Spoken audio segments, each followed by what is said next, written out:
2024 has been a fun year of gaming for us. However, end of the year means best of lists will be popping up. So it's time for our editors to throw in their own opinions of what we thought were the best games of 2024. Note that this will be in no particular order and has nothing to do with the scores we've decided on. The games included will just be what the video editors worked on for the channel and deemed fun personally. We didn't want to include DLCs and remakes in the list proper because we wanted to reserve that for actual new releases. Game Awards! However, there are a lot of good ones that came out this year that we can't help but give props to some of them. So let's go through that list first. Persona 3 Reload. Persona 3 was the Persona that changed the trajectory of Persona forever and launched it into cult classic status, finally getting mainstream recognition by the time Persona 5 came out. So when all the fans heard the rumors of it getting a remake were true, the fanbase went ballistic in a good way. Persona 3 Reload gave us a way to enjoy this PS2 classic in a modern light with its shiny new graphics and animated cutscenes. They also added a lot of new gameplay elements to go with the renewed look. We got special attacks called Thurgies, looking for missing people in Tartarus, and new hangout events with the party characters. We got a few quality of life additions like the rollback feature, which lets you go back a few days if you screwed something up. They also redid the soundtrack, breathing new life into the old while adding new tracks. Color Your Night is chef's kiss. We had a lot of fun playing it, and we love that it was remade for the older fans to reminisce on and newer fans to be introduced to its beautiful story. Silent Hill 2 Remake.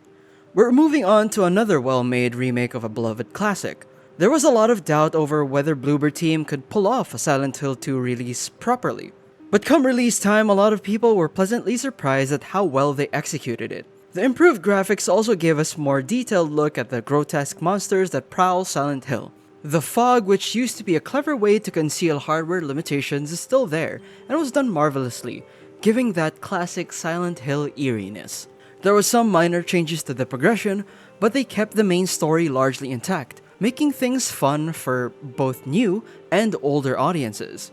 Also, Bloober Team did a good job of adding minor details to the environment that added some subtle storytelling. The fans definitely had a fun time looking at the little details and the locations, discussing and theorizing what these meant. Elden Ring Shadow of the Erdtree DLC.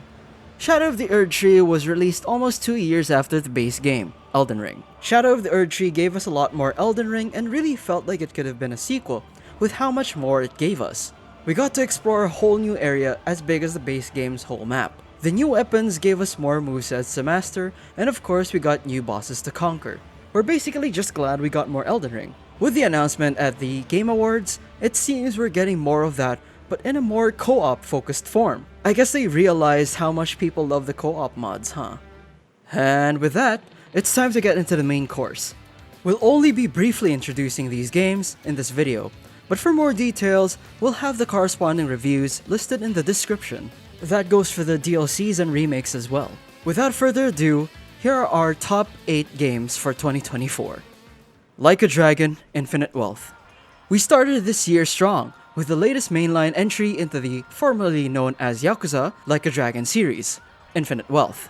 Infinite Wealth gives us the continuation of Kasuga Ichiban's story as the series' new protagonist. We're taken to the beautiful islands of Hawaii in search of Ichiban's long-lost mother. Much like Yakuza 0's dual protagonist setup, we're treated to our protagonists, Ichiban and Kiryu, working together.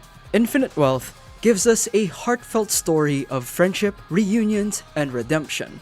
Gameplay-wise, it really feels like they've settled into their new genre, with changes that make the turn-based battles a little more engaging. And of course, they keep the usual style of balancing their serious story with their campy, over-the-top side quests and minigames. We don't know what RGG Studios' secret sauce is, but it always leads to a fun time. We'll be looking forward to what else they have in store for us now that they announced what looks to be a new series in the form of Project Sentry at the Game Awards. Rise of the Ronin. Rise of the Ronin is Team Ninja's first dive into an open-world action RPG. It feels like they learned and incorporated a lot of the good from their games like Wolong and Nioh, but in an open-world setting. The combat is fairly robust, and you can spend hours upon hours coming up with different builds utilizing the many weapons found in the game. While the story is a little predictable, we still wanted to see how the story developed. A journey, not the destination kind of thing. It was also interesting to see the Bakumatsu era of Japanese history recreated in a highly explorable and detailed manner. This game doesn't get much attention compared to the many other games that came out this year, but it's one of the games we played even after the review video came out and had fun with it. Unicorn Overlord. When we first decided to play Unicorn Overlord, we didn't know anything about it, but when we finally played it, we were hooked within the first few hours. Unicorn Overlord captivated us with its intricate, tactical RPG battle system. We played this game on normal for the review, but this game's detailed battle system truly shines when you pick a higher difficulty. Doing that will really force you to utilize every minute tactical adjustment that the game provides. The game also gives us over 60 unique characters of varying classes and skills to play around with. This further enriches the gameplay experience and gives you so much freedom to arrange your units in a way that best suits your style. We happily played this game for more than 100 hours and called it a must-play TRPG in our thumbnail, and we stand by that up until now. Zenless Zone Zero. ZZZ is an action game developed by Hoyoverse of Genshin and Honkai fame. Those familiar with Hoyoverse's other works should feel right at home with this game, especially if you're a Honkai 3rd Impact veteran. It's got fast-paced and thrilling combat, all while being a game that you can take with you on the go in your pocket. The character designs are eye-catching, and each character has charming personalities that really make us want to collect them through the gotcha.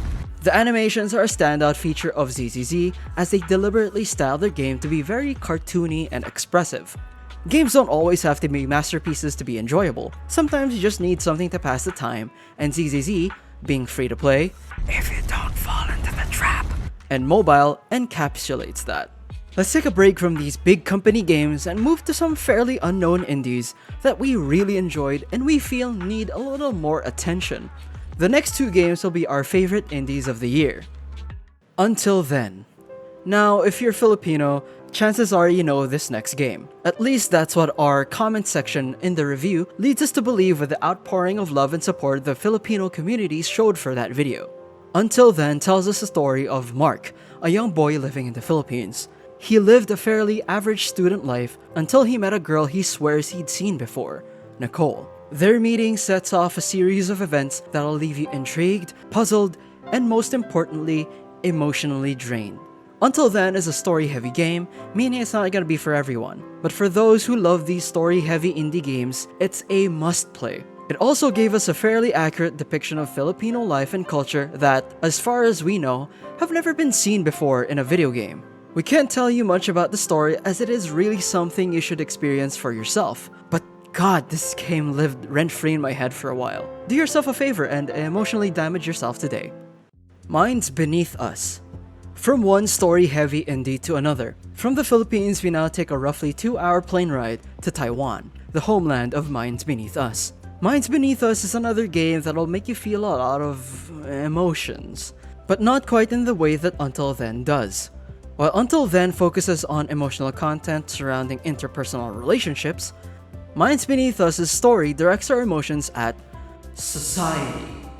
The game presents a thought-provoking narrative back with gameplay that reminds us of Quantic Dream games. It's a game that takes your choices seriously and gives you the occasional action-packed QTE.